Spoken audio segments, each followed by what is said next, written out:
El siguiente programa contiene lengua de señas. La Escuela Superior de Administración Pública, ESAP, presenta.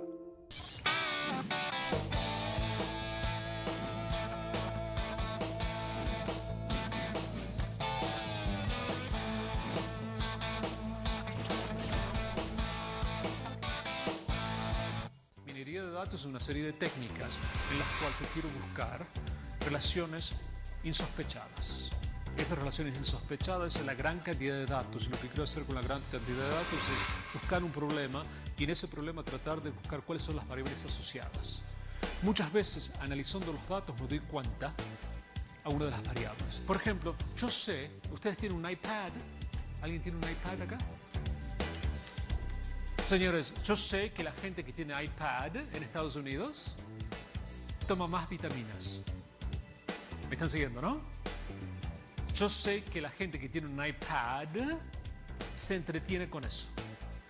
Yo sé que la gente que tiene un perro tiene más posibilidades de tener un iPad. Esas son relaciones insospechadas, ¿entiendes, no? ¿Para qué me sirve eso? En minería de datos, ese tipo de elementos me sirve para venderles a ustedes un iPad. Porque si yo sé que ustedes toman vitaminas, entonces lo pongo la publicidad en todas las revistas de negocios o relacionadas a la salud. Entonces lo que estamos buscando en este momento, aquellas variables que ustedes no consideraron.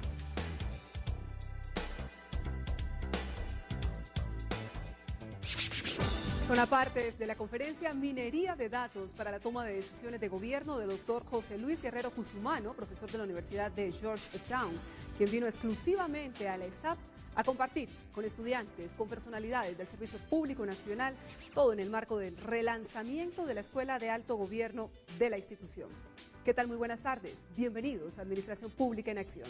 La teleconferencia de la Escuela Superior de Administración Pública, una propuesta pedagógica en el quehacer misional de la institución. Vamos a iniciar con noticias de la entidad. Aquí están los sucesos ESAP. Con gran éxito se llevó a cabo el relanzamiento del programa de la Escuela de Alto Gobierno del ESAT, lo cual busca fortalecer el espacio institucional para abordar temas de vanguardia en la gestión del gobierno. Así lo expresó el director de la institución, Alejandro Larramel.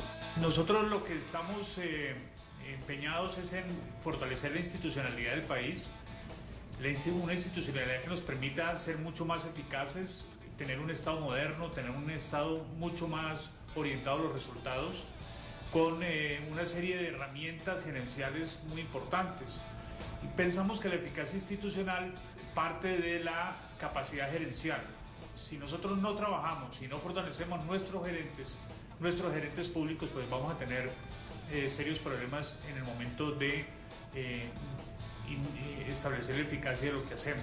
En el evento se desarrolló el seminario Minería de Datos para la toma de decisiones de gobierno, en alianza con la Universidad de Georgetown, dictado por el conferencista internacional José Luis Guerrero Cusumano. Esa escuela para nosotros es muy importante porque a partir de ahí es como un hijo de la Escuela Superior de Administración Pública, pero está enfocada solo a lo que tiene que ver a los altos funcionarios de todas las ramas, ministros, embajadores, militares, generales. Y entonces lo que queremos es tener un acercamiento, no solo como Escuela Superior de Administración Pública, tener acercamiento con los alumnos, con los estudiantes, sino también cumplir con nuestro propósito misional de hacer una cercanía con los altos dignatarios del Estado. Con este relanzamiento, la ESAT crea un escenario académico e institucional apropiado para reposicionar el programa Escuela de Alto Gobierno como un instrumento para fortalecer la capacidad de gestión de alta gerencia pública del Estado colombiano. Los pares académicos del Ministerio de Educación Nacional visitan la ESAP con el propósito de verificar las condiciones de calidad de la maestría en Derechos Humanos, gestión de la transición y posconflicto. Con ella se busca la construcción de una cultura en derechos humanos. Esta maestría justamente busca formar a los profesionales encargados de garantizar los derechos humanos y los derechos de las víctimas desde la institucionalidad en el contexto de la transición y posconflicto, de responder a los desafíos que supone las próximas décadas en materia de derechos humanos. La Escuela Superior de Administración Pública ha sido una de las instituciones educativas pioneras en ofertar estudios en derechos humanos, desde la creación del Instituto de Derechos Humanos Guillermo Cano en el año 1985. De esta manera, la SAP se suma un conjunto de universidades que se encuentran ofertando la maestría en derechos humanos con diferentes énfasis. El énfasis que la escuela ha querido darle a esta maestría es justamente la gestión del conflicto y el postconflicto, que nos depara una vez llegue a acordar lo acordado. Es un asunto que la ciudadanía desconoce y necesitamos hacer un gran esfuerzo pedagógico, tanto para decirle al común de los ciudadanos qué significan esos acuerdos y lo que se espera una vez se acuerde lo acordado. El Departamento de Bienestar Universitario del ESAP realizó una feria de servicios en donde invitan a toda la comunidad esapista a participar en todas las actividades culturales y deportivas de este último semestre del año. La invitación el día de hoy es para que todos los funcionarios y estudiantes de la Escuela Superior de Administración Pública se inscriban en las diferentes actividades deportivas y culturales que vamos a realizar en el segundo semestre. Es de resaltar que estas actividades buscan que los estudiantes, además de cumplir con sus metas académicas, desarrollen talentos extracurriculares que complementen su jornada diaria en la institución, lo cual tiene como propósito formar personas útiles y líderes al servicio de la sociedad. Administración Pública en Acción tiene como tema en el día de hoy la planeación, riesgos y garantías en la contratación estatal. Uno de los objetivos del sistema de compras y contratación pública es el manejo del riesgo del proceso de contratación. En consecuencia, la administración o el manejo del riesgo debe cubrir desde la planeación hasta la terminación del plazo, la liquidación del contrato, el vencimiento de las garantías de calidad o la disposición final del bien. Y no solamente la tipificación, estimación y asignación de riesgo que pueda alterar el equilibrio económico del contrato. El artículo 4 de la Ley 1150 de 2007 establece que la entidad estatal debe incluir la estimación, tipificación y asignación de los riesgos previsibles involucrados en la contratación en los pliegos de condiciones o su equivalente. El Decreto Ley 4170 de 2011 establece dentro del objetivo de Colombia Compra Eficiente optimizar los recursos públicos en el sistema de compras y contratación pública, para lo cual es indispensable el manejo del riesgo en el sistema y no solamente el riesgo del equilibrio económico del contrato. El Decreto 1510 de 2013 define riesgo como un evento que puede generar efectos adversos y de distinta magnitud en el logro de los objetivos del proceso de contratación o en la ejecución de un contrato. También, el Decreto 1510 establece que la entidad estatal debe evaluar el riesgo que el proceso de contratación representa para el cumplimiento de sus metas y objetivos, de acuerdo con los manuales y guías que para el efecto expida Colombia Compra Eficiente.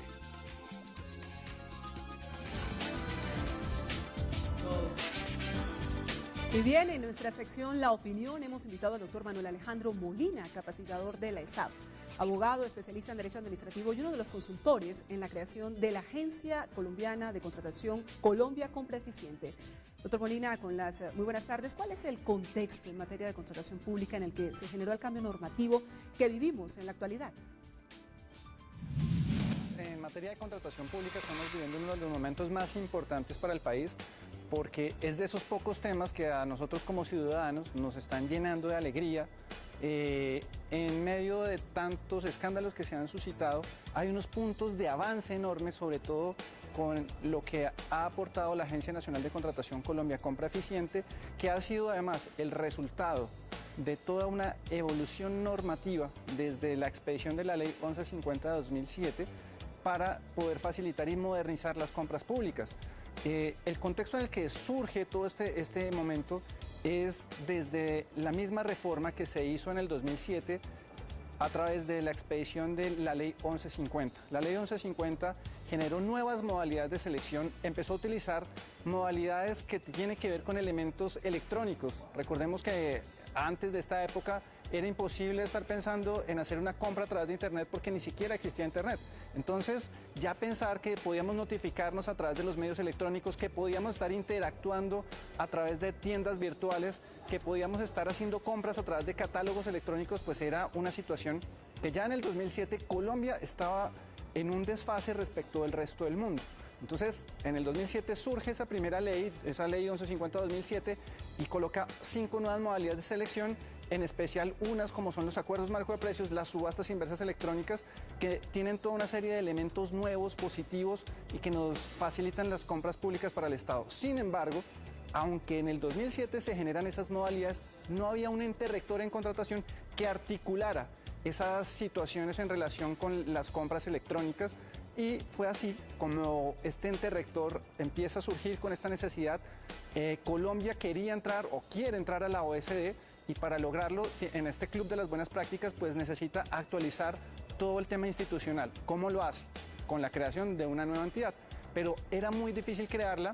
El Estado había buscado hacer esta nueva entidad durante un buen tiempo, y es a través de las facultades extraordinarias que le dan al presidente Santos a través de la ley 1441 que podemos expedir el decreto 4170 con el cual se crea Colombia Compra Eficiente.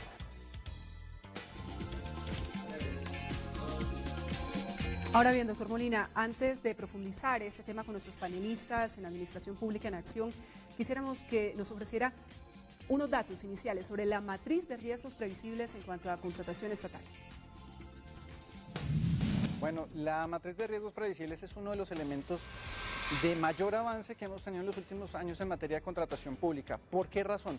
Porque Colombia estaba siendo demandada y estábamos perdiendo una cantidad de demandas y una cantidad de dinero derivado de la pérdida del equilibrio económico del contrato, que a su vez se derivaba de situaciones riesgosas. La ley 80, en su exposición de motivos, señalaba que el contratista como un colaborador del Estado tenía que estar protegido y lo teníamos que llevar a una situación de no pérdida. Pero eso es un principio.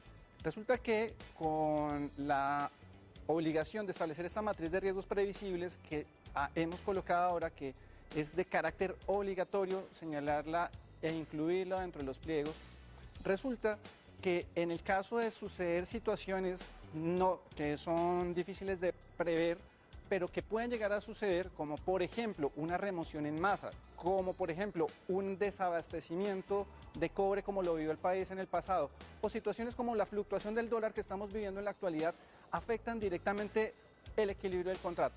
Si esos riesgos habían sido previstos y había sido asignado a alguno de las dos partes, ya sea al Estado o al contratista, es simplemente señalarle y asignarle a alguno de ellos dos ese riesgo. Entonces, ¿qué sucede? Se empiezan a disminuir de esta manera las condenas y esos fallos condenatorios que perdíamos como Estado colombiano de manera reiterada. Entonces, en este sentido, Colombia avanza con esta matriz de riesgos porque una vez ha tipificado, ha asignado y ha estimado el riesgo previsible, este riesgo va a asignarse a alguno de las dos partes del contrato, y ya no vamos a tener estas dificultades que se nos generaban en materia de pérdida del equilibrio del contrato.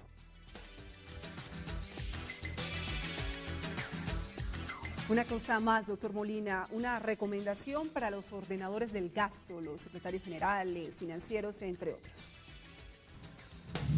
Erika, uno de los consejos más importantes es fortalecer la elaboración de los estudios previos. Nuestro programa de hoy en relación con el tema de planeación tiene que estar muy bien soportado, todo lo que tiene que ver con la elaboración de los estudios previos, porque ya no va a haber una oportunidad posterior para modificarlo, es simplemente el inicio de un proceso contractual, es como va a ser concebido, y en el marco de esa elaboración de los estudios previos y el respeto al principio de planeación es igualmente importante hacer un buen análisis del sector económico. Es necesario, ya pasamos de esa época donde pedíamos 3 cotizaciones, se pedían y podía que esas 3 cotizaciones no fueran reales con lo que realmente estaba viendo la situación y el mercado. Entonces, nuestra recomendación para ustedes que están viendo nuestro programa, para los ordenadores del gasto y para los ciudadanos que nos están viendo, es, por favor, pongamos especial atención a los estudios previos, pongamos especial atención a la planeación y tratemos de todo esto quede articulado, y con esto nuestro Estado colombiano va a avanzar de una mejor manera.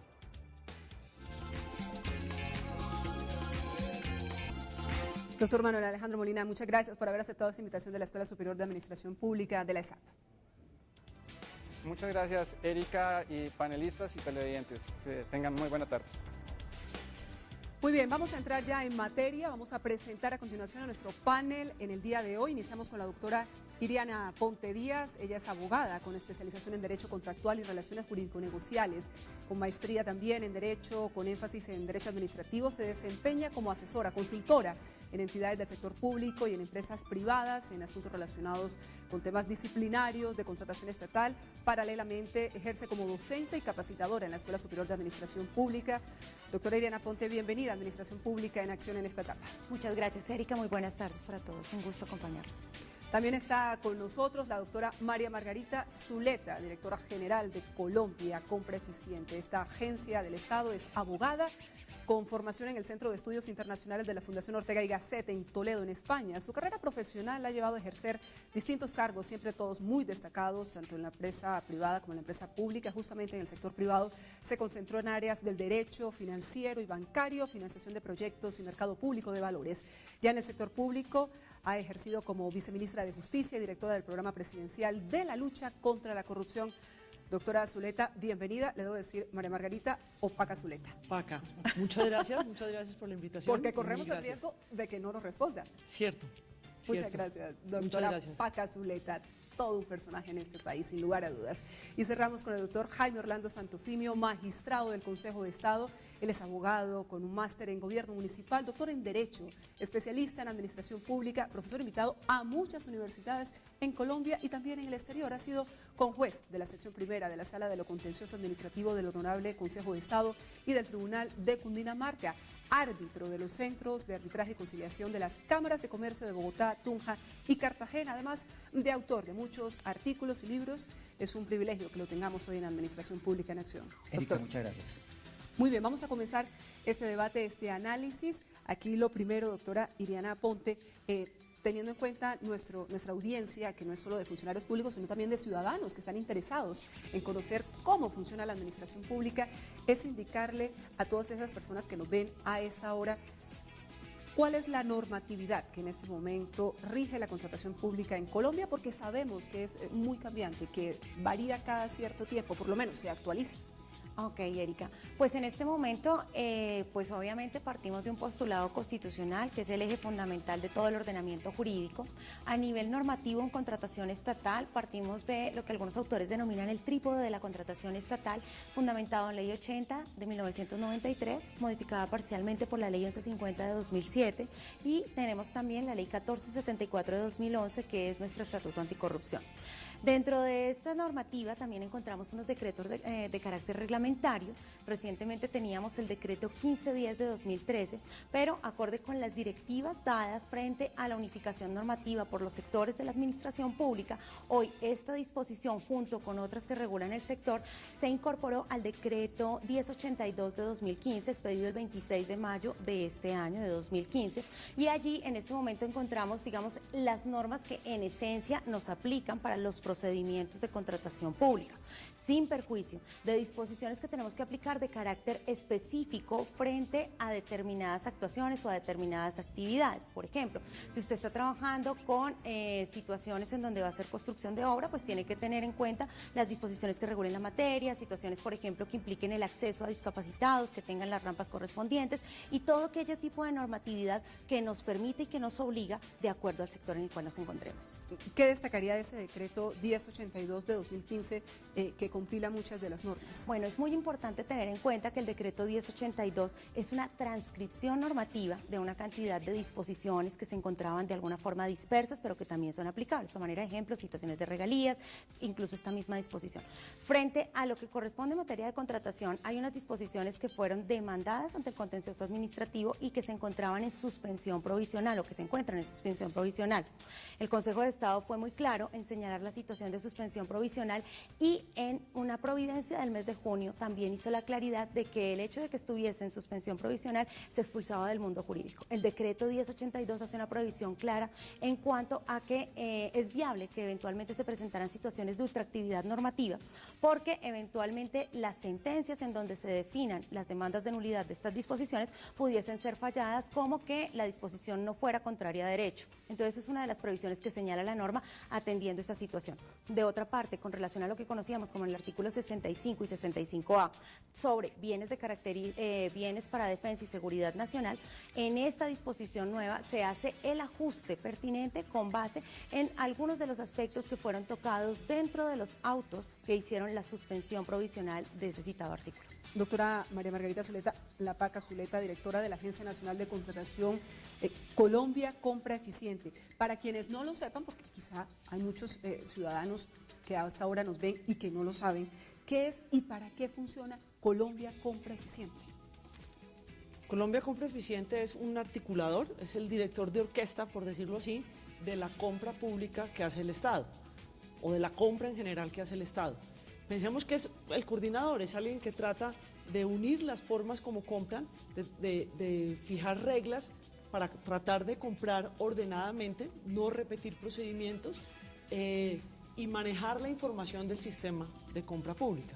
La información del sistema de compra pública nos permite saber qué se compra, a qué precio, cómo se compra, en qué lugares del país, y esa información es muy útil para finalmente asegurar que a través de la compra le entreguemos bienes y servicios a los ciudadanos.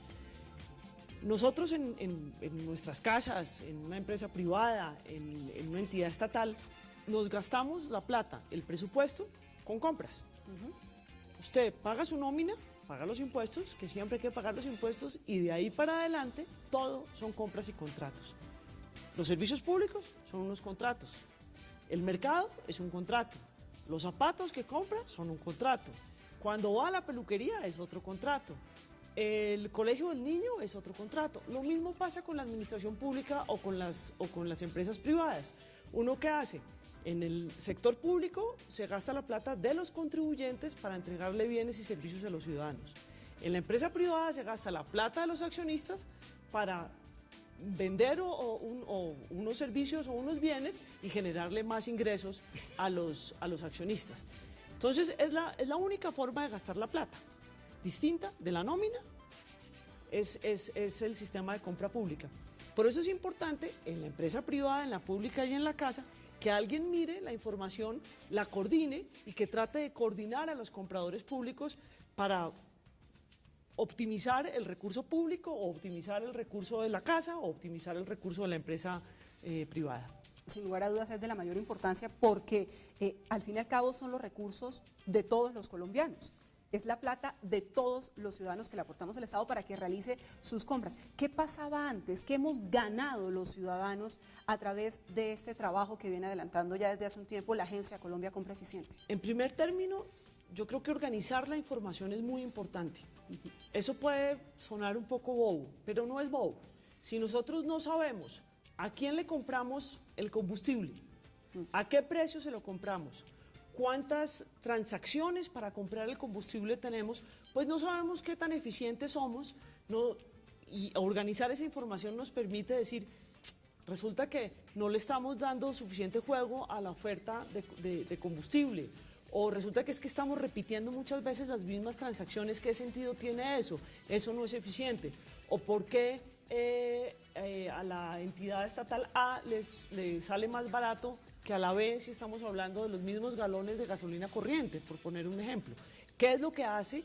Con esa información es que podemos entender qué es lo que está pasando y cómo podemos intervenir para efectos de hacer más eficiente, más económico y finalmente lo importante es entregarle los bienes y servicios a los ciudadanos y mirar si eso lo logramos. Yo creo que ese es un avance que ha sido importante. Hay que trabajar muchísimo más en la información porque la gente no es muy juiciosa con la información, pero ahí vamos. Con los sistemas de información electrónico vamos mejorando. La otra es la agregación de demanda. ¿Qué es la agregación de demanda? Y vuelvo al ejemplo de la gasolina. Todas las entidades estatales que funcionan en Bogotá tienen que comprar gasolina para los carros que operan, claro, o la mayoría. Si cada una hace un proceso independiente para comprar gasolina, están gastando un tiempo que no deberían gastar. La gasolina es algo que es muy fácil de estandarizar, es un commodity por excelencia, y podríamos hacer un proceso de selección, establecer unas condiciones de compra y lograr que haya muchos más proveedores. Ya ahí los beneficios han sido muy grandes. En el caso del combustible, un porcentaje muy alto de la venta de combustible para las entidades estatales en Bogotá se hacía en una estación de servicio, cerca del 80%. Ahora tenemos en un proveedor 21 estaciones de servicio y en el otro 25. Entonces dejamos de gastar gasolina yendo a poner gasolina. Claro. Pero por otro lado hay mucha más participación de las estaciones de servicio en el sistema de compra pública y logramos economías. ¿Por qué? Porque cuando uno suma, logra economías. Pero adicionalmente ese proveedor o esos proveedores que tenían que presentarse antes a múltiples procesos, con presentarse a un proceso, tienen. Es decir, se presentaron a uno, compitieron, si ganaron perfecto, y posteriormente las entidades estatales, nosotros en Colombia Compra Eficiente hacemos ese proceso. Ellas compran con esos términos y condiciones que fueron previamente definidos, le compran a esos proveedores que fueron previamente seleccionados a aquel proveedor que les da el menor valor. Es decir, que les dice, yo tengo, voy a gastarme 100 millones de pesos en gasolina, tengo tantos carros y compro mi gasolina. O le pongo el ejemplo de la conectividad. Yo necesito tantos enlaces dedicados de internet, de tantas capacidades. Nosotros inicialmente pusimos unos techos y unas condiciones mínimas. Entonces el proveedor dice, como usted necesita tanto, yo puedo tener aquí economías de escala, le puedo hacer una deducción adicional de tanto. Y cada uno de los proveedores le da una cotización, a la más barata, a ese que comprarle. Eso nos ha permitido tener transacciones que antes duraban procesos de contratación que duraban 6 meses, reducirlos a 1 hora en algunos casos y en otros a 10, 20 días. Y adicionalmente en precio, claro, nos ha permitido ahorrar una cantidad de plata. ¿Se sabe cuánto, doctora? Sí, claro que sí. En este momento estamos cerca, por encima ya de los 800.000 millones de pesos en transacciones desde que empezamos. Que empezamos a finales del año 2013 solamente con 2 productos, ya tenemos muchísimos más. Y hoy en día estamos por encima de 250.000 millones de pesos de ahorro. ¿Y cómo calculamos el ahorro? Ese galón de gasolina que antes lo compraban a este precio, ¿a qué precio lo están comprando? Ese enlace de conectividad que antes lo compraban a X, ahora ¿cuánto lo compran? Esas dotaciones de vestuario, la pinta de ropa, que la compraban a X, ahora la compran a Y. Y así podemos seguir con SOAT, con centro de contacto, con centro de datos, es decir, los servicios de nube privada y de nube pública en temas de tecnología. Eficiencia y transparencia, porque evidentemente eso también garantiza un proceso que sea tan absolutamente detallado, estricto, con unos términos, con unas condiciones, garantiza que el proceso sea transparente, hay tranquilidad para todos. Toda la trazabilidad. Nosotros en Colombia Compra Eficiente hacemos el proceso de contratación en una herramienta que se llama SECOP 2. ¿Qué busca SECOP 2? Desde el momento de la planeación, el plan anual de adquisiciones, en donde hacemos el primer análisis de riesgo, deberíamos hacer el primer análisis de riesgo, hasta la liquidación del contrato la podemos hacer en línea. Si Pedro Pérez entró, hizo el documento previo y después lo modificó Juanita y después lo aprobó Paca, sabemos exactamente quién hizo cada una de las cosas. Después cuando viene el proveedor presenta la oferta en línea. Nos quitamos encima la discusión de la presentó a las 2:39 o las presentó a las 3:01 o está en línea. Que es que me abrieron la oferta antes. No le pueden abrir la oferta antes porque es que se abre el sobre electrónico y a usted le llega un correo diciéndole llegó el sobre electrónico. Desafortunadamente, Colombia llegó tarde a estas estrategias de e-procurement, pero ya estamos aquí. Entonces la invitación es, los proveedores deberían rápidamente inscribirse en el SECOP 2 y por otro lado las entidades estatales deberían empezar ya a utilizar el SECOP 2. El SECOP 2 nos va a ayudar además a la institucionalidad, porque voy a decir quién tiene permiso para hacer qué. Cuando hace el análisis de riesgos, quién lo hace y quién lo cuelga en el pliego. Empezamos a decir la responsabilidad de cada quien, cuál es, y podemos hacer completa trazabilidad. Después, en la tienda virtual también hay trazabilidad. Entonces, Colombia Compra Eficiente hace el proceso de licitación pública de etiquetes, que presentaron ofertas ayer a través del SECOP 2. presentan las ofertas, hacemos la adjudicación y quedan X agencias de viajes adjudicadas. Entonces llega el Consejo Superior de la Judicatura y dice voy a comprar. Lo hace a través de la tienda virtual y queda toda esa trazabilidad. Usted ahorita puede entrar a la página web de Colombia Compra Eficiente y consultar cada una de las órdenes de compra que ha puesto cualquier institución, cualquier entidad estatal del país. ¿Nos la indica, por favor, doctora Zuleta? www.colombiacompra.gov.co. A mano derecha van a ver tienda virtual del Estado colombiano, hacen clic ahí y ahí van a ver la información que les digo.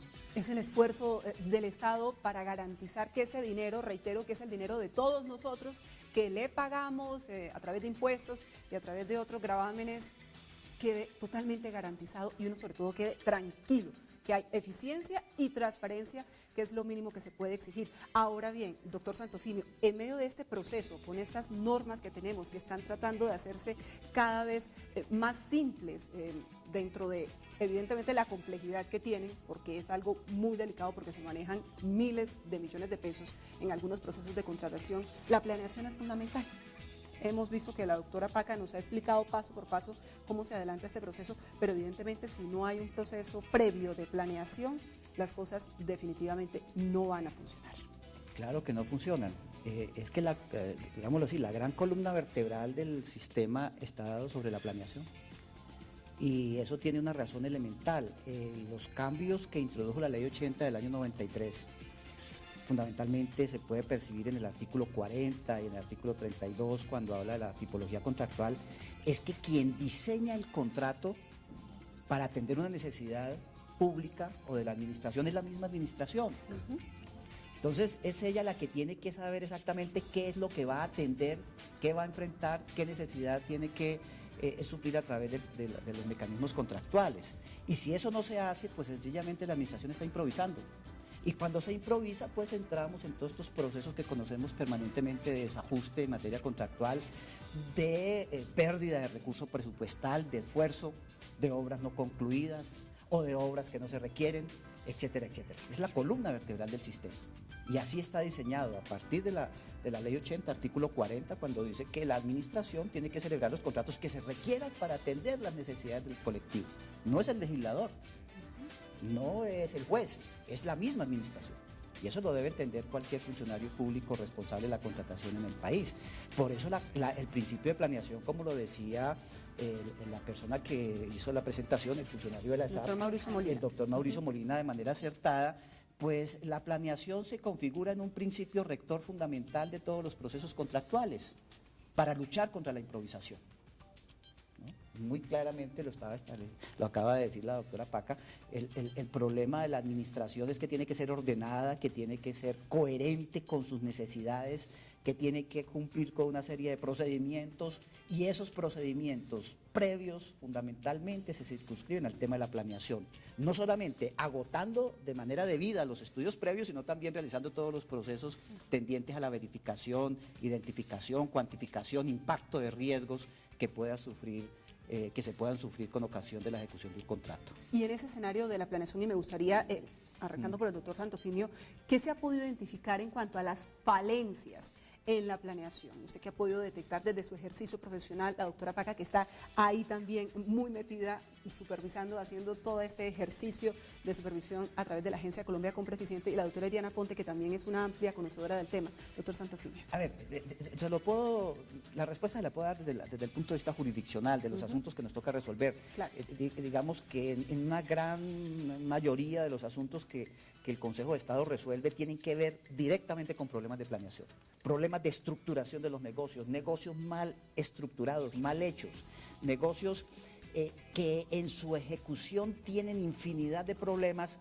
pero derivados fundamentalmente de que no fueron bien diseñados, que fueron negocios que quedaron con defectos tan profundos en la estructuración que durante su ejecución llevan a generar impactos de carácter financiero, de carácter económico, imposibilidad de ejecución, incumplimiento alegado por las partes muchas veces, pero que corresponde a indebidas redacciones de las normas contractuales, de las cláusulas. Y esto no es en uno o dos contratos, es un problema generalizado. Es decir, no hay conciencia en el país de que la planeación no solamente es un principio, sino que es el deber más importante que tienen los servidores públicos cuando se ocupan de temas contractuales. Porque de lo contrario, pues es acudir al contrato de qué voy a hacer hoy y qué se me ocurre contratar, o los famosos contratos del 31 de diciembre de fin de año para agotar presupuesto, etcétera, etcétera, que son contratos totalmente proscritos por el ordenamiento jurídico. En ese sentido, doctora Paca Zuleta, ¿qué se está haciendo? Yo creo que un avance grande fue lograr que el Plan Anual de Adquisiciones o el Plan de Bienes y Servicios dejara de ser un instrumento para cumplir con un requisito presupuestal y se volviera un instrumento de planeación contractual. ¿Y dónde veo que hemos hecho avance? Primero, en el año 2013 dijimos, ese instrumento, para que nos funcione a todos, tiene que ser un instrumento donde identifiquemos de la misma manera los bienes y servicios. Y por eso la importancia de utilizar codificaciones y de decir qué es lo que tengo que comprar. Y el ejercicio que tienen que hacer las entidades estatales de al final de cada año decir qué es lo que yo necesito para el año entrante. Todos necesitamos una serie de cosas de funcionamiento que siempre se van a necesitar. Esas no deberían tener ningún misterio y debería estar dicho claramente qué necesito. Por otro lado, yo tengo un plan nacional de desarrollo o un plan sectorial de desarrollo y tengo unas funciones y una misión que cumplir. Con mi presupuesto, con esas líneas del plan nacional de desarrollo, ¿qué actividades de contratación tengo que hacer para cumplirlas? Entonces, pensemos en una institución como Colombia Compra Eficiente, entonces debería ser fácil. En el plan anual de adquisiciones, nosotros necesitamos todos aquellos bienes y servicios para operar, llámese aseo y cafetería, papelería, que nos funcione la conectividad. Pero tenemos otras cosas que tienen que ver con nuestra misión. Nosotros necesitamos una conectividad más allá de la conectividad de un computador porque nosotros administramos el sistema electrónico de contratación pública. Entonces tenemos que estar seguras de que tenemos dónde alojar ese sistema, conectividad suficiente para que funcione ese sistema, las mesas de servicio, donde hay una cantidad de personas contestando el teléfono, diciéndole el acuerdo marco, usted pone la orden de compra así, si se le cayó la página, entonces mire qué pasó con esto. Recuerde que tiene que actualizar el plan anual de adquisiciones por lo menos una vez al año en el mes de julio. Y todo ese tipo de tareas necesitan que nosotros digamos qué necesito, qué tengo que contratar, esos servicios, esas capacidades. Si yo estoy haciendo análisis de información y yo tengo una nómina que hace una cantidad de cosas pero que requiere algunos apoyos, requiere hacer minería de datos para ver cuáles son los errores en los registros del SECOP, que hay gente que va a poner 1 millón de pesos y se equivoca y pone 1 billón de pesos. Entonces nosotros tenemos pasa en la vida real, demasiadas veces, también. demasiadas veces. Entonces tenemos que hacer esa minería de datos y revisar registros, estamos hablando de 35.000 registros, y mirar qué errores se cometen. Entonces para eso, qué tipo de servicio, todo eso es lo que nosotros debemos escribir en el plan, en nuestro plan anual de adquisiciones. ¿Con base en qué? En cuáles son nuestras funciones, qué necesitamos y cuál es nuestro plan de acción. Nosotros necesitamos contratar el SECOP 2 una vez, pero no tenemos que contratar el SECOP 2 todas las veces. Nosotros necesitamos contratar los servicios para la tienda virtual una vez y después con el tiempo algunas veces, pero no es algo de todos los años. Y ese análisis ahí es importante. Y en ese plan anual de adquisiciones uno debe decir qué voy a contratar, cuándo, qué tipo de proceso voy a seguir. Puede que yo me equivoque y yo haya dicho que para eso lo lógico que era hacer una selección abreviada porque íbamos y después digan, no, esto no va a ser, nosotros deberíamos hacer, eso lo puedo corregir y lo puedo corregir en el plan, pero obviamente en los documentos de planeación después del contrato particular debo decir todo ese tipo de cosas. El gran avance yo lo veo en el plan anual de adquisiciones y como en los lineamientos mínimos de los documentos previos, los documentos y estudios previos. Porque al ponerles nosotros en el decreto 1510, que después fue, como decía la doctora, transcrito en el 1082 o asumido o subsumido por el 1082, como le quieran decir, dijimos, cuando yo hago este ejercicio de planeación, ¿qué tengo que decir? Claro. ¿Qué es lo que necesito y para qué lo necesito? ¿Cuál es la relación entre esa cosa que estoy diciendo que necesito y mi misión? Claro. ¿Cuánto considero que necesito que me valga? Hay que hacerle una precisión, bueno, una precisión, no un complemento a la exposición de la doctora Paca, y la siguiente, que podríamos decir que esa es la planeación general, porque es el gran orden administrativo, ¿sí? Identificar necesidades generales. pero también está la planeación concreta y específica de cada uno de los negocios que el Estado va a celebrar. Y para eso es el documento previo. Claro. Ahí es donde está el secreto para que ese contrato realmente sea un remedio a una necesidad y que no se constituya en un instrumento de improvisación. Sí, eso el sistema está debidamente montado. Porque luego surgen los problemas, claramente. Pero fíjese, cuando les dijimos que era necesario, usted se acordará, doctor, que era necesario hacer un estudio de mercado. Porque si yo en esta fase de planeación no estudio el mercado de los bienes y servicios que necesito comprar, entonces pues no tengo ni idea a quién le voy a comprar, cómo le voy a comprar, qué le voy a exigir a los proveedores. Es que uno hace un estudio de mercado cuando va a comprar unos zapatos. Uno hace la tarea de revisar qué tipo de zapatos necesito, dónde los puedo comprar. Consulta 2, 3 almacenes. Exacto, precios. Por lo menos. Y resulta que hay sistemas de información públicos con una cantidad de información muy útil que no utilizamos, que nos puede, y además está el SECOP. Entonces, si yo hago un estudio de mercado con juicio que me va a servir para esa planeación, miro, esto que yo necesito hoy lo compró el SENA el año pasado, lo compró la DIAN, lo compró el Ministerio del Interior. ¿Qué problemas tuvieron? ¿A quiénes se le presentaron? Y entonces empiezo a identificar con juicio cómo debo diseñar mi proceso, qué le debo pedir a los proponentes para que se presenten y cuáles son los riesgos que tengo, tanto en la selección como después en la ejecución. Si miro, claro, nadie es tan raro. O sea, fuera de los satélites y ese tipo de cosas, los puentes son puentes. Nadie va a pedir algo demasiado. Y los demás, casi todos de alguna manera han visto las cosas. Y si no las han visto, en Colombia las han visto los vecinos. Entonces, uno sí tiene que hacer ese estudio juicioso para poder planear con juicio responsablemente cómo va a cometer su Doctora Iliana Ponte, usted en ese ejercicio diario de esas consultorías, de esas asesorías que realiza tanto entidades públicas como entidades privadas, ¿qué ha podido identificar dentro de este tema de la planeación, que es un deber en la contratación estatal? Hay una particularidad muy especial en las entidades públicas y lo han manifestado tanto el doctor Jaime Orlando como la doctora Paca Zuleta, y es la necesidad. Las entidades tienen un problema enorme cuando uno les pregunta cuál es su necesidad. Cuando empezamos a revisar, por ejemplo, estudios previos, pasan cosas que suena a manera de anécdota, pero es que es una cosa increíble. A ti te transcriben la Constitución, la ley, la misión, la visión, la función, una cantidad de cosas, 10 páginas de carreta, y no se dedican siquiera a un parrafito pequeñito para ver qué es lo que necesitan. Cuando yo no tengo claro qué necesito, no sé para dónde voy. Eso es el primer punto de donde uno arranca. Y es una situación que obviamente va a tener impacto en el desarrollo, no solamente en la preparación de ese negocio jurídico, sino que también va a tener impacto en la ejecución y en los controles de ese negocio jurídico. Bien lo señalaba el doctor Jaime Orlando, que cuando uno habla de planeación, no solamente se tiene que quedar pensando en la etapa previa al contrato. Es que aquí hay que cambiar el chip y olvidarse de la planeación como la verificación de una lista de chequeo. Yo no solamente cumplo planeación el día que estoy haciendo el estudio previo y ordenadamente hago la tarea describiendo punto a punto los elementos que me pide la norma. La planeación es un concepto que tiene que ser dinámico.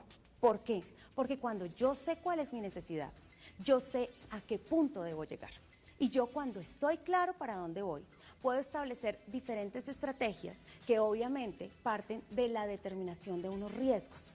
Cuando yo tengo la seguridad de que eventualmente en el proceso, con base en una debida información, como lo han señalado anteriormente, he estudiado el mercado, he conocido quién puede ser el proveedor, he visto experiencias de otros, pues yo evidentemente me he documentado lo suficiente como para poder saber, puede darse esta clase de riesgos. Entonces, ¿qué hago? Puedo establecer unas formas de mitigación y control o simplemente cómo lo voy a asumir el día en que se me presente la situación y me pegue el riesgo.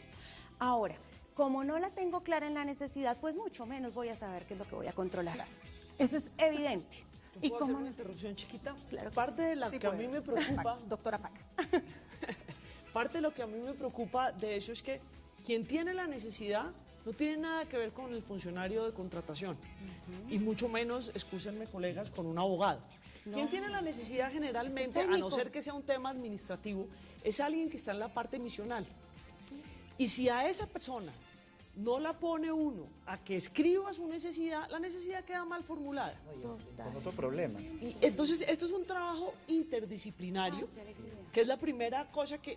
O sea, el abogado no tiene por qué escribir la necesidad. Eso no tiene nada que ver con el abogado, no sé que sea una necesidad jurídica. Es que hay un problema gravísimo en la mentalidad de la administración pública colombiana. Y es pensar que el abogado lo hace todo. Sí. Y ponen a las oficinas jurídicas a que cumplan con los requisitos previos. Las exigencias previas. Entonces coloca a un abogado a que haga los estudios previos. A que monte los riesgos. A que monte los riesgos. Cuando los riesgos dependen de cada negocio, dependen del mercado para cada asunto que requiera la administración. Entonces es un problema técnico que tiene que saberlo quien tiene que enfrentar eso dentro del aparato administrativo y no la oficina jurídica. Cumplen requisitos previos para que formalmente aparezca en el expediente unos estudios previos. Ajá. Cumplen con estudios de riesgos para que aparezca formalmente un estudio de riesgos. Les comentaba antes de iniciar el programa en un ejercicio que hicimos en alguna oportunidad en el externado con los estudiantes en vivo. Entremos al SECOP y muéstrenme, veamos qué estudios previos están montados en algunos proyectos contractuales. Buscamos un departamento, en el departamento entramos a unos contratos. En todos los estudios previos, decía, en todos los riesgos, perdón, el estudio de riesgo decía, los riesgos los asume totalmente el contratista. Absurdo. 3 renglones, ¿quién elabora? Oficina jurídica. Claro. Por eso es bueno el seguimiento, para saber quién hace el documento. Y segundo, eso no es estudio de riesgos. Eso jurídicamente, pues, si eso se llega a convertir en cláusula del contrato o en documento del contrato, está viciado en nulidad. Eso no es nada. Porque la ley manda que haya un estudio, una evaluación, una confrontación, una distribución de riesgos, mirar a ver qué es lo que va a asumir la administración. Entonces, se están cumpliendo formalmente los estudios. La planeación se hace para que quien vaya a mirar el expediente aparezcan ahí unos como estudios. para salir del paso. Para salir del paso. ¿Sabes para qué? Ese es el Qué problema. Pena el ataque aquí. ¿Sabes por qué uno siente a veces cuando lee estos documentos? Para que cuando me llegue el órgano de control encuentre que formalmente con los títulos cumplí con la norma. Ese es el problema. Pero ¿qué es lo que está pasando? Yo te decía, no la tengo clara, pues mucho menos voy a saber cómo le hago el seguimiento al documento. A veces cuando uno revisa estudios previos y en cualquier tema uno le dice, bueno, ¿qué productos espera recibir con el contrato? Y empieza, porque a veces se encuentra uno que le dice, el primer producto que me va a entregar este contratista va a ser el diseño de, o él me va a decir qué es lo que me quiere entregar. Pero dice, pero un momento, ¿cómo así? ¿Qué es lo que usted está esperando? O sea, ¿usted por qué está haciendo este contrato? ¿Para dónde va en la vida? Las funciones de control y supervisión de interventores y supervisores son unas funciones que también hacen parte del concepto de planeación y que no las hemos valorado con la dimensión que ellas tienen. Yo insisto en el concepto de planeación dinámica porque es que la planeación no es llegar al momento en que firme el contrato. Yo tengo contrato y tengo una cantidad de expectativas enormes, pero no tengo la necesidad solucionada. ¿Qué me interesa a mí? Poder llegar, el día que yo agoto la necesidad es cuando recibo el bien en calidad, oportunidad y sostenibilidad del mismo. Y eso no se tiene claro en el momento en que se hace la formulación de muchos proyectos.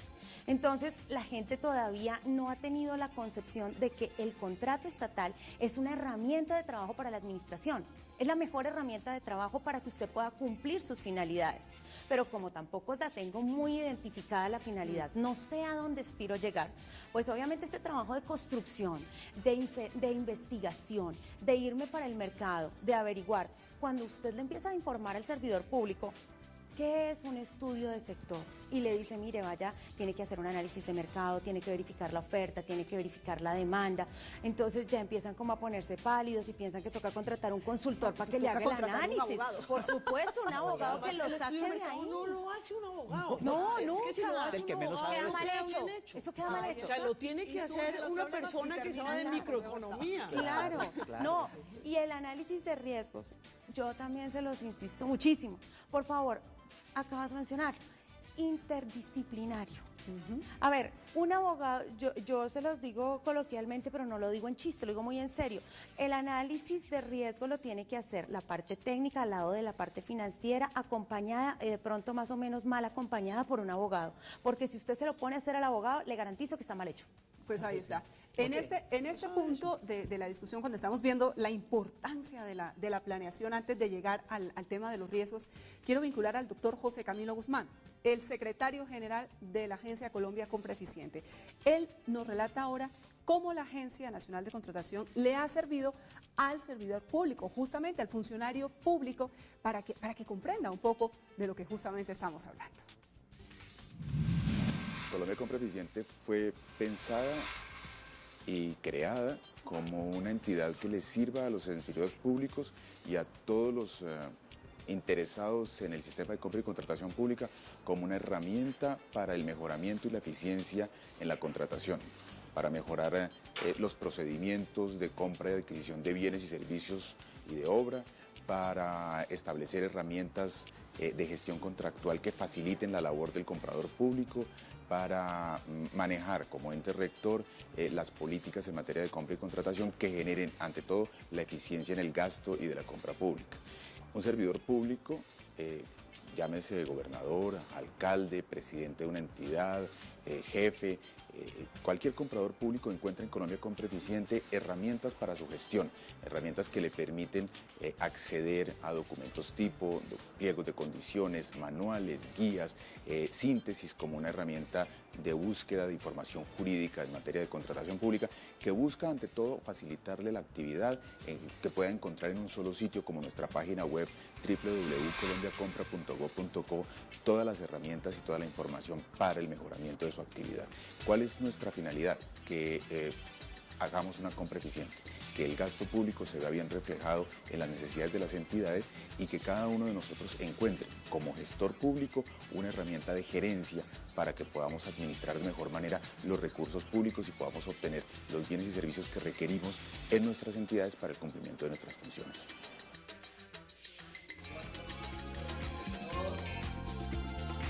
Ahora bien, doctor Guzmán, ¿cómo está Colombia en materia de contratación en relación con nuestros países vecinos, con el vecindario?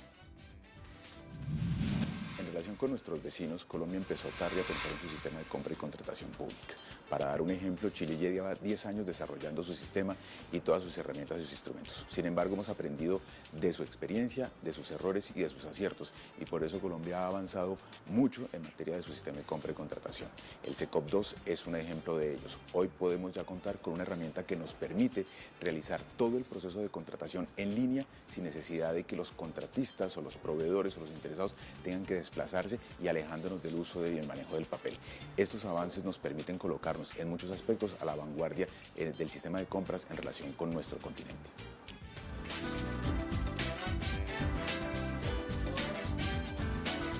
Era el doctor José Camilo Guzmán, secretario general de la agencia Colombia Compra Eficiente. Señores, vamos a hacer una pausa muy breve y cuando regresemos vamos a seguir hablando de la planeación, riesgos y garantías en la contratación estatal. Es nuestro tema central, administración pública en acción, y también vamos a interactuar con nuestras territoriales. Nos vamos a ir a distintas ciudades del país donde están las sedes territoriales de la Escuela Superior de Administración Pública, ESAP, que están siguiendo todo este conversatorio porque también tienen sus inquietudes. Recuerde que nuestro hashtag es etiqueta o numeral ESAP en acción. Nos encuentran en Twitter como @ESAPoficial. Regresamos. Aquí están estos mensajes institucionales.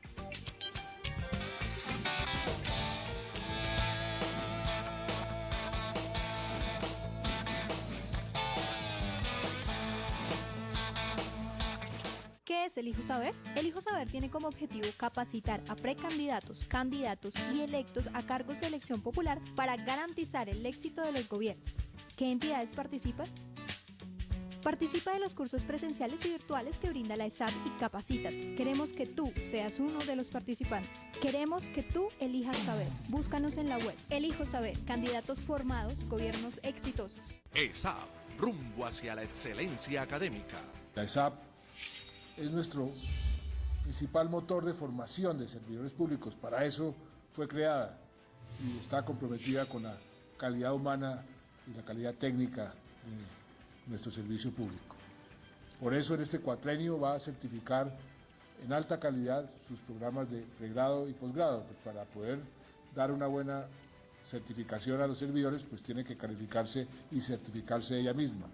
Entonces la hemos puesto en ese proceso de certificarse ella misma, la ESAP, en sus procedimientos y en su calidad. Y así va a continuar consolidando su labor en todo el territorio. Se van a construir 10 nuevos campus que contarán con todos los estándares de calidad como debe ser, más aún cuando se trata de formar profesionales en administración pública. La ESAP, por su parte, va a otorgar 1.150 becas completas por año a los servidores públicos que quieran adelantar estudios de pregrado o estudios de posgrado. Y asimismo, habrá diplomados para servidores de altas responsabilidades como los secretarios generales, como los jefes de talento humano, como los jefes de planeación, los jefes jurídicos o jefes de control interno, entre otros funcionarios. ESAP, formando líderes para el buen gobierno. Que levante la mano el que quiera ser un buen gobernante. Inscríbete y prepárate para llegar muy alto. ESAP, formando líderes para el buen gobierno. ¿Qué es el Hijo Saber? El Hijo Saber tiene como objetivo capacitar a precandidatos, candidatos y electos a cargos de elección popular para garantizar el éxito de los gobiernos. ¿Qué entidades participan? Participa de los cursos presenciales y virtuales que brinda la ESAP y Capacítate. Queremos que tú seas uno de los participantes. Queremos que tú elijas saber. Búscanos en la web. Elijo Saber. Candidatos formados, gobiernos exitosos. La efectividad de la administración pública se relaciona con hacer las cosas de la mejor manera, dando solución a los problemas públicos. La planeación estratégica permite proyectar las organizaciones en el tiempo para visualizar a futuro el cumplimiento de sus objetivos institucionales. La eficacia administrativa invoca a los servidores públicos a hacer los mejores esfuerzos para resolver las demandas o requerimientos ciudadanos, aplicando adecuadamente los esfuerzos y los recursos públicos. ¿Qué es el Hijo Saber? El Hijo Saber tiene como objetivo capacitar a precandidatos, candidatos y electos a cargos de elección popular para garantizar el éxito de los gobiernos. ¿Qué entidades participan? Participa de los cursos presenciales y virtuales que brinda la ESAP y Capacítate. Queremos que tú seas uno de los participantes. Queremos que tú elijas saber. Búscanos en la web. Elijo Saber. Candidatos formados, gobiernos exitosos. Que levante la mano el que quiera ser un buen gobernante. Inscríbete y prepárate para llegar muy alto. ESAP, formando líderes para el buen gobierno.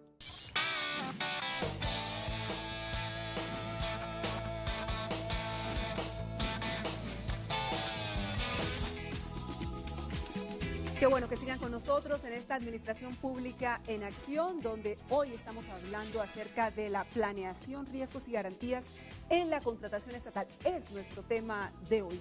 Y en este punto vamos a enlazarnos a través de la red de antenas satelitales de la Escuela Superior de Administración Pública de la ESAP. Saludamos en Fusagasugá a todas las personas que nos siguen. Es la sede territorial Cundinamarca, donde hay inquietudes para nuestros panelistas. Así que adelante, Territorial Cundinamarca.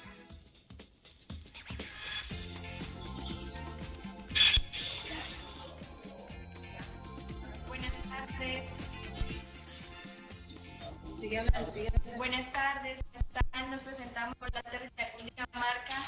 Agradecemos por estar acá. Nuestra pregunta es: ¿qué mecanismos pueden utilizar las entidades públicas para realizar una planeación efectiva? Doctora Iriana Ponte. Mecanismos para realizar una planeación efectiva. Insisto, primero conozca qué es lo que usted necesita, sepa para dónde va. Realice un estudio de mercado y no crea que hacer un estudio del sector implica haber ido a la NASA y volver a Colombia. Téngala clara, sepa qué riesgos tiene, qué garantías va a pedir, sepa cuáles son los mínimos que necesita para solucionar su necesidad y en ese sentido poder avanzar un poquitico y tratar de exigirse más en la confección del pliego de condiciones. No descuide la supervisión y la interventoría y tenga claro que hasta recibir el producto y terminar el contrato implica un ejercicio de planeación, de diseño, de qué es lo que usted va a recibir, cómo lo va a recibir para saber que cumplió en calidad, oportunidad y que sí le va a servir. Yo sé qué le diría, doctora Paca Zuleta, desde la agencia Colombia Compra Eficiente. Que quien tiene la necesidad, el funcionario público que le está pidiendo a la entidad comprar un bien o un servicio, sea la persona que lidere el proceso. Si lo lidera otra persona, pues la otra persona no tiene en su cabeza qué es lo que necesita la entidad. Esa persona debe apoyarse con otros profesionales o con otros asistenciales, con gente que lo ayude a conocer el mercado y hacer la tarea, pero esa persona es la que tiene que liderar el proceso y hacer la reflexión de qué es lo que necesito, cuándo lo necesito y cómo lo necesito. Y una vez tiene esa identificación, puede trabajar con los demás para hacer la tarea con juicio de estructurar qué cómo va a satisfacer esa necesidad que identificó con juicio. Más que puede, debe trabajar interdisciplinariamente. Es que si no es interdisciplinariamente, finalmente no se hace. Y por eso yo insisto, el que lidera el proceso tiene que ser el de la necesidad. Aquí nosotros tenemos una cosa un poquito loca, y es que tenemos una gente en una esquina y esos son los de contratación. No, el de contratación soy yo que tengo la necesidad y le pido apoyo a esos señores que han hecho procesos de contratación. Pero quien tiene que liderar el proceso es quien tiene la necesidad de un bien o un servicio. Además, porque lo que no puede perder de la mira es que solamente termina cuando le entrega el bien o el servicio a los ciudadanos. Antes no termina. Claro. Solamente termina cuando todos los desayunos, ahora que están de moda, todos los desayunos le llegan al niño y le supieron rico y no se enfermó y termina en ese momento. Cuidado que nos escuche la Contraloría. No puede ser antes, termina en ese momento. Y de verdad, quien tiene que liderar el proceso es quien tiene la necesidad. Sin duda. En ese sentido, doctor Jaime Orlando Santocimio, magistrado del Consejo de Estado, ¿cuál es la valoración que usted haría de la conducta de muchos servidores públicos que desconocen el deber de este tema, de la planeación y del acompañamiento permanente y de la identificación, sobre todo, de esa necesidad? Sí, Erika, pero quiero como complementar un poco lo que acaba de expresar la doctora Paca, y es lo siguiente. Sí, hay dos procesos para trabajar la necesidad. Es el proceso interno de las dependencias que conocen qué es lo que tienen que hacer y realmente qué es lo que necesitan. Pero no se le puede olvidar, y aquí encajo con la pregunta que viene, que de acuerdo con la ley de contratación estatal hay un principio fundamental, y es el de la dirección general de todos los procesos contractuales, que es del jefe de la entidad. O sea, no puede haber un divorcio.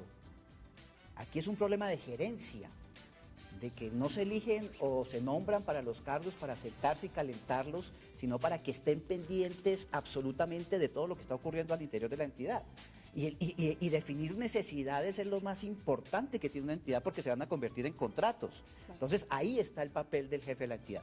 Artículo 14, inciso primero, es una expresión que hemos tratado de desarrollarla en la jurisprudencia del Consejo de Estado, que es en qué consiste eso de dirección general, porque siempre se habla del gerente de la obra, del proyecto o del interventor, y a ellos se les cargan muchas responsabilidades que son definitivamente de carácter funcional y política. La doctora Paca es la jefe de la entidad y ella tiene la dirección general de su entidad y no la puede soltar. Y ella responde, claro. Y por eso constitucionalmente nunca va a poder desprenderse de esa función. Entonces, ahí la carga de planeación en últimas está en jefe de la entidad. Ahora, ¿qué consecuencias tiene? Desde el punto de vista de la responsabilidad individual, indudablemente podemos estar incursos en contratos donde el proceso de selección está viciado. Y podría llegar a responsabilidad desde el punto de vista disciplinario, por abandono, por negligencia.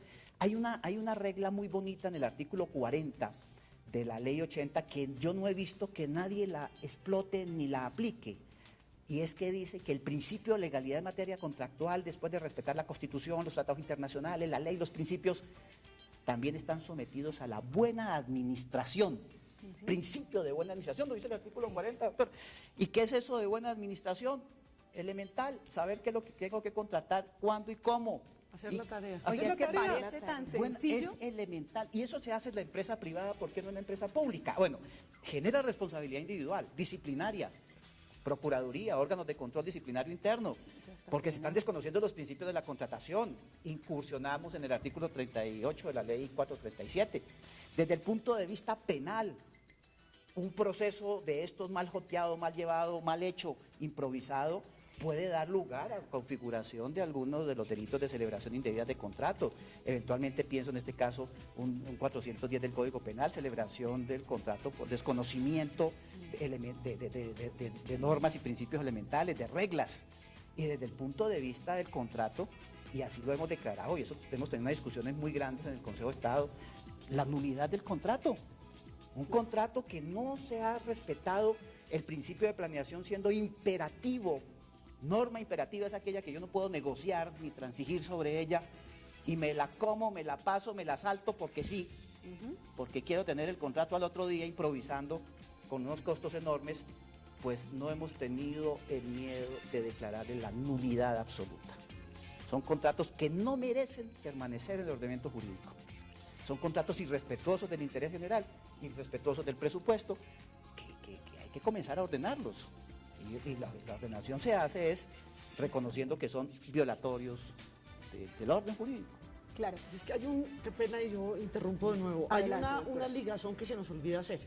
Y es que yo materializo la política pública a través de contratos. Claro. O sea, podemos decir lo que queramos sobre la infraestructura, sobre las telecomunicaciones. ¿Cómo voy a materializar eso?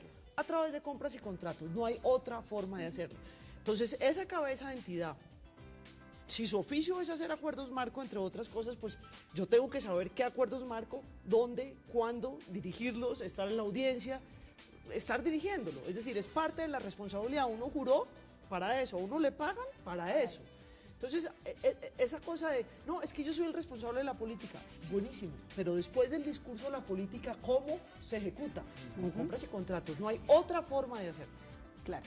Ese es el tema central, justamente. Y antes de pasar a todo el asunto de los riesgos, que también tiene unas especificaciones muy precisas, vamos a dar paso a otra territorial. Esta es la territorial Tolima, en la ciudad de Ibagué. También se encuentran reunidos tomando nota sobre los apuntes de nuestros panelistas, así que adelante con sus inquietudes. Ahí están, ahí los vemos.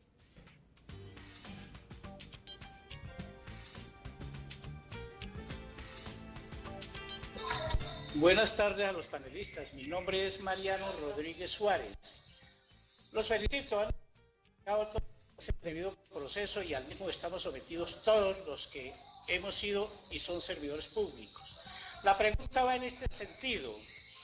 El principio de oportunidad otorga la garantía de rebajas de penas a aquellos servidores públicos que han violado la ley de contratación pública. Y entonces, ¿cómo hacer para que esos beneficios que se les otorgan, tantos y tan exagerados, no sean tan exagerados y servidores públicos que violan la ley de contratación pública, sean sancionados ejemplarmente y por supuesto se conviertan en paradigmas para la sociedad colombiana? Va para usted, doctora Margarita Zuleta. Pero también me gustaría, muchísimas gracias a nuestros compañeros en Ibagué, también me gustaría que el doctor Santofimio se pronunciara acerca de esta pregunta, ¿no? Si de alguna u otra forma habría que endurecer como esas sanciones que se hacen a algunos contratistas que se pasan por la faja a las normas y los contratos, y usted ve muchas obras en la ciudad de Bogotá y en otras regiones del país que nunca cumplen. Erika, el tema, yo no sé si es reconvertir el derecho penal en el gran rector del Estado. Yo creo que es la formación cívica, la conciencia ciudadana, la formación de nuestros servidores públicos en el sentido del servicio y de la responsabilidad que se tiene en el manejo de lo público, más que el derecho penal. Yo no soy muy amigo de convertir al país pues en una cárcel y estar imponiendo o aumentando sanciones cada vez que se presente un evento. Las normas penales son muy fuertes, las sanciones en materia penal. Es el único país que conozco que tiene dentro de su código penal delitos propiamente dirigidos a la celebración indebida de contratos. 409, 410 del Código Penal, y se acaban de inventar otro nuevo, el 410A, ¿no? Desde el punto de vista disciplinario, el Código Disciplinario Único es inquisidor. Son las sanciones más altas que puede haber en el Estado y se puede ver en las sanciones que permanentemente impone la Procuraduría. Los pisos sobre los cuales se establecen sanciones son enormes. Entonces me parece que no es tanto el manejo penal. La legislación en mi opinión, es suficiente.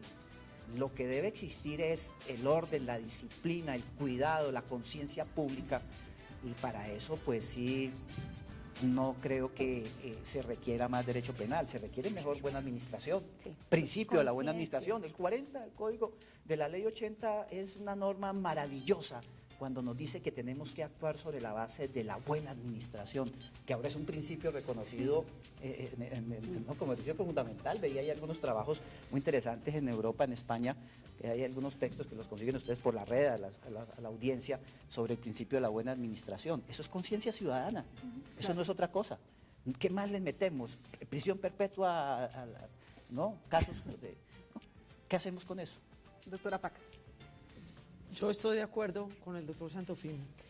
Pero además, si simplemente tener sanciones nos fuera la solución, pues los países que tienen menos problemas de este tipo pues tendrían que tener sanciones altísimas y no las tienen. Si uno compara el tipo de sanciones que uno tiene con las que tiene Australia o Suecia, pues las nuestras son mucho más altas y los sistemas de contratación allá son más pulcros, por decirlo de alguna manera. Yo pensaría que lo que tenemos que hacer es otro tipo de ejercicios. Primero, hacer que las cosas sean más fáciles, porque en el momento en que uno hace las cosas difíciles y genera costos en las transacciones, genera espacios para que las cosas no funcionen como deben funcionar. La información conduce a la transparencia. Tener información disponible de forma oportuna, al mismo tiempo para todos los interesados, ayuda. Y por eso los sistemas de información como el SECOP2 y la tienda virtual sin lugar a dudas ayudan. Pero adicionalmente hay un tema de conciencia.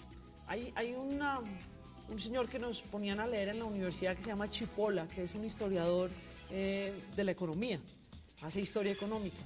Y Chipola dice que en el mundo podemos dividir a las personas en un cuadrante, 4. Aquí hay unos, aquí hay otros, y en un eje es el eje de gana la sociedad o pierde la sociedad, en el positivo y en el negativo. Y en el otro, gana el individuo o pierde el individuo. Y dice,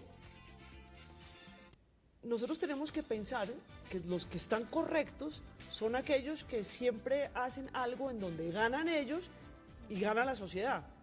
Están los incautos en donde pierden ellos y gana la sociedad. Están los idiotas, donde pierden ellos y pierde la sociedad. Pierde todo el mundo. Y están aquellos avivatos, claro, donde podríamos presentar a todos estos que son delincuentes, donde ganan ellos y pierde la sociedad. Yo creo que comprender eso todo el tiempo nos debe ayudar a todos, porque es que en el largo plazo el avivato gana en el corto plazo, pero en el largo plazo pierde porque pierde toda la sociedad. Y tiene que entender que tampoco es que fuera tan eficiente él en su actividad criminal, porque es que la sociedad como un todo perdió y él es parte de la sociedad. Claro. Yo estoy de acuerdo en que las normas están ahí, las sanciones están ahí, están previstas. Evidentemente nosotros podríamos, yo no sé de derecho penal y es de esos temas que no quiero aprender. Y lo que yo pienso es que nosotros tenemos que insistir constantemente en la importancia de que hagamos bien esas tareas, en cómo gana el ciudadano, gana la sociedad y gana uno cuando hace las cosas bien hechas, y cómo la información siempre conduce a la transparencia, y buscar que los sistemas de información estén bien alimentados, estén oportunamente alimentados, estén de cara a la comunidad, ayuda. Sin lugar a dudas. Yo quisiera complementar una cosa adicional, y es que yo también comparto la posición del doctor Jaime Orlando. El derecho penal, y tampoco quisiera aprender mucho de él, es la última razón de Estado. O sea, allá es cuando ya definitivamente el Estado no puede hacer nada. Pero sumado a este tema de información y sumado a este tema de conciencia, hay una cosa que uno observa con mucha frecuencia en los servidores públicos y lo puede encontrar a veces, digamos, particularmente en algunos cargos de elección popular. Y es una falta de capacitación enorme en el manejo de lo que están haciendo. Recientemente pues se generó la estrategia que ustedes conocen, que es la estrategia Elige Saber, donde lo que se pretende es trabajar para que quienes son candidatos a corporaciones, y de hecho es una obligación de la misma SAP, formar a estos servidores que salen electos posteriormente, con la finalidad de que ellos conozcan en qué se metieron. ¿Cuántos servidores públicos salen elegidos, o cuántas personas salen elegidas a cargos de elección popular son servidores públicos que terminan siendo supremas autoridades administrativas, ordenadores de gasto, pero carecen de cualquier posibilidad de conocimiento en ese instante sobre lo que es un contrato, qué es un proceso de selección, cómo manejar un presupuesto? Y si bien es cierto, pueden contar con un equipo de asesores, infortunadamente muchas veces los asesores son personas que llegan a estos espacios por diferentes razones distintas a su competencia. Razones burocráticas muchas veces. No las cualifiqué, dije que son otras. Y además el asesor es asesor, el que tiene que saber qué se hace y cómo se hace es el que tiene la responsabilidad. Claro, pero entonces la invitación y digamos como para tratar de ser complementarios con este punto, es que la persona tiene que conocer lo que está haciendo. tiene que aprender del tema. Nadie nació aprendido, pero la posibilidad de uno conocer, de formarse, de estudiar, de saber por lo menos en qué se va a meter, está siempre a la orden del día. Y eso es una obligación que tenemos todos los servidores públicos, de estudiar y de conocer en qué nos estamos metiendo. Erika, de pronto agregarle algo más que pues sale de la técnica que estamos manejando jurídica, y es lo que se discutió en España hace algunos años, y ya estoy hablando de España, lo pueden ver ustedes en la internet, a propósito de los actos de corrupción de en algunas autonomías. Y es que se debe romper el vínculo entre administración y partidos políticos. Claro. El vínculo entre administración y financiación de campañas políticas, porque lo contrario, el tema contractual, pues por todo lo que le podamos decir acá de planeación, pues va a terminar siendo, seguirá siendo un sistema pervertido. Entonces, eso es algo que también tiene que evaluar el Estado, la sociedad misma. ¿Cuándo vamos a romper con eso? Y seguramente esos temas que están proponiendo los penalistas, porque veo que el doctor Rodríguez en Ibagué, pues un reconocido penalista, pues ya no vamos a tener que plantearlos desde esa perspectiva. Claro, es que hay muchas personas en muchos sectores que reclaman, ¿no? que haya más dientes, que haya más penas, que haya mano dura frente a todos estos delitos relacionados con la contratación estatal. Pues a uno no se le puede olvidar una cosa, Erika, y es que el sistema de compra pública está hecho para darle bienes y servicios a los ciudadanos. El sistema de compra pública está para cumplir la misión de la entidad, no está para hacer política criminal. Claro. Y la confusión es gravísima. Y la confusión es gravísima porque cuando nosotros pensamos es en la política criminal, entonces nos olvidamos de que lo importante es que le llegue el bien, el servicio al ciudadano. Y creamos una cantidad de trabas en donde lo único que hacemos es demorar la entrega del bien o servicio al ciudadano. Y por eso es importante que tengamos claro que el sistema no está hecho para la política criminal. Pero tampoco para los corruptos. No, es que pero fue justamente en la SAP donde a mí me salió un ejemplo. A mí se me salió un ejemplo de la cabeza, y es cuando yo tengo que hacer los documentos de un proceso para construir una vía. Yo lo que tengo que pensar es la disponibilidad presupuestal, qué es lo que debo conectar, qué lugar con qué lugar, cuáles son los pisos térmicos, cuál es la topografía, cuáles son las velocidades que yo necesito, cuál va a ser el ancho de la vía, cuáles son las especificaciones técnicas. Si yo empiezo a pensar en los corruptos, es como si no contratara la vía pensando en eso, sino pensando en los borrachos que van a manejar por la vía. Claro. De verdad. Ese es el yo no análisis. puedo construir la vía pensando en los borrachos, sino pensando en el transporte. Sí, señor. Yo no puedo clarísimo. diseñar el sistema de compra pública pensando en los corruptos. Tengo que pensar y diseñar el sistema de compra pública pensando en qué es la forma como ejecuto el presupuesto nacional para entregarle bienes y servicios a los ciudadanos cumpliendo la misión y la política pública. Por eso nos quedamos más que con el tema penal, con el tema de conciencia y de reflexión de sociedad, que es a lo que estamos llamados desde los distintos escenarios, sean públicos o privados. Nos vamos a quedar en la ciudad de Ibagué. Habíamos hecho contacto con la territorial del departamento del Tolima. Desde la sede de la SAP vamos hasta la gobernación de esta región del país. Vamos a saludar a su gobernador, el doctor Luis Carlos Delgado. Muy buenas tardes, doctor Delgado. Queremos preguntarle cómo ha manejado la planeación en cuanto a la contratación estatal en su región, en el departamento del Tolima, gobernador. Erika, muchas gracias por la invitación. Bueno, realmente ha sido muy positiva nuestra labor desde el punto de vista de la visibilidad de la gestión de contratación. En primer lugar, hacemos unos pliegos de invitación a participar dentro de la licitación, buscando siempre que haya garantías para todos los proponentes. En segundo lugar, hemos definido dos aspectos fundamentales, que es la parte técnica y la parte económica. En la parte económica es impredecible la situación, como quiera, que tenemos 4 alternativas para calificar, así que nunca se dice antes cuál va a ser la especificación para calificar por parte del comité evaluador. En tercer lugar, entra el comité evaluador a conocer las propuestas y a definir delante de todos los proponentes cuál fue el grado de aceptación que ha tenido y la propuesta también económica que cada uno ha aportado. Esto ha garantizado que pasemos de 2 y 3 proponentes por licitación a 79, 60 y 80 participantes oferentes dentro de cada una de las licitaciones que hacemos para desarrollo vial y económico del departamento del Tolima.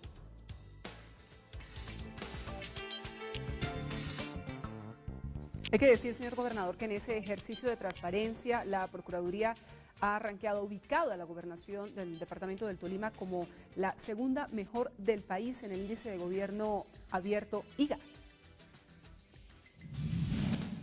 Sí, Erika, realmente nos sentimos muy complacidos como tolimenses y como colombianos el haber ocupado el segundo lugar en el indicador IGA, Índice de Gobierno Abierto, que lo califica la Procuraduría General de la República. Primero fue Meta a nivel país y segundo fuimos Antioquia y Tolima con el mismo puntaje. Eso significa que aquí hay visibilidad, hay transparencia, hay rectitud, hay una gestión positiva desde el punto de vista de todo lo que significa el andamiaje público para garantizar a todos los tolimenses y a los colombianos que haya una correcta administración de los recursos públicos.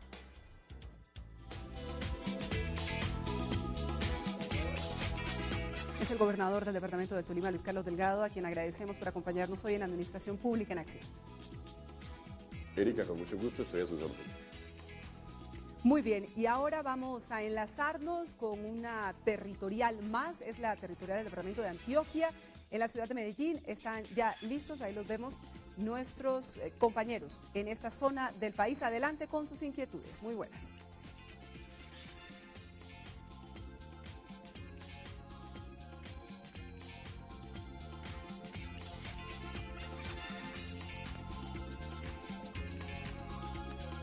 Parece que tenemos algún problema técnico con la territorial en el departamento de Antioquia.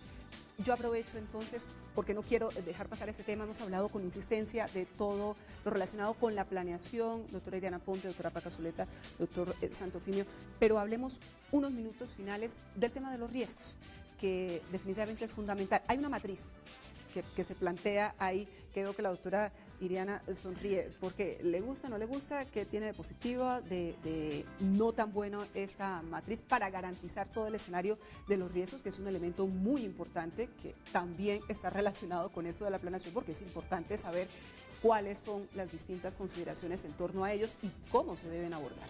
A ver, la matriz de riesgos es una herramienta de trabajo muy buena.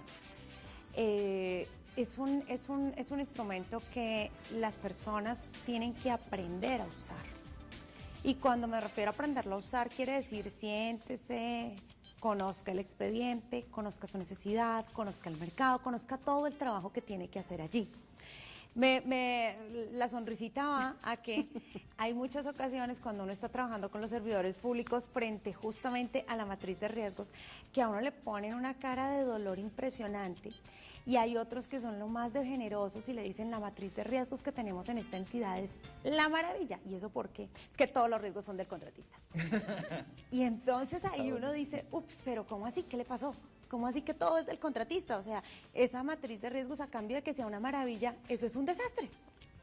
¿Por qué? Porque ninguna matriz de riesgos debe parecerse a otra, porque ningún contrato se parece a otro, porque cada uno tiene un mundo totalmente diferente. Es cierto, es una matriz densa y es una matriz que lo que pretende es abarcar toda la gestión administrativa contractual del establecimiento de la necesidad hasta el último instante, que es verificar que efectivamente se vencieron las garantías postcontractuales. ¿Es compleja? Sí. Pero también me implica no solamente conocer que existen unos riesgos previsibles que yo puedo trabajar, sino que tengo que tomar esas definiciones que ya me han dado en el Manual de Administración de Riesgos y aterrizarlas, porque es que pasa en otras ocasiones que cortar, copiar y pegar es muy bonito, porque es fácil. Entonces, transcribo la definición, pues yo no tengo ni idea cómo es que me va a pegar ese problema en mi contrato. Cuando el problema se ve en la ejecución, ahí sí que se armó peor, porque no se sabe ni cómo reclamo, pero tampoco cómo me defiendo. Entonces, la matriz es agradable hasta cierto momento. Yo insisto que hace falta bastante en cuanto a que los funcionarios la conozcan y se apropien de ella.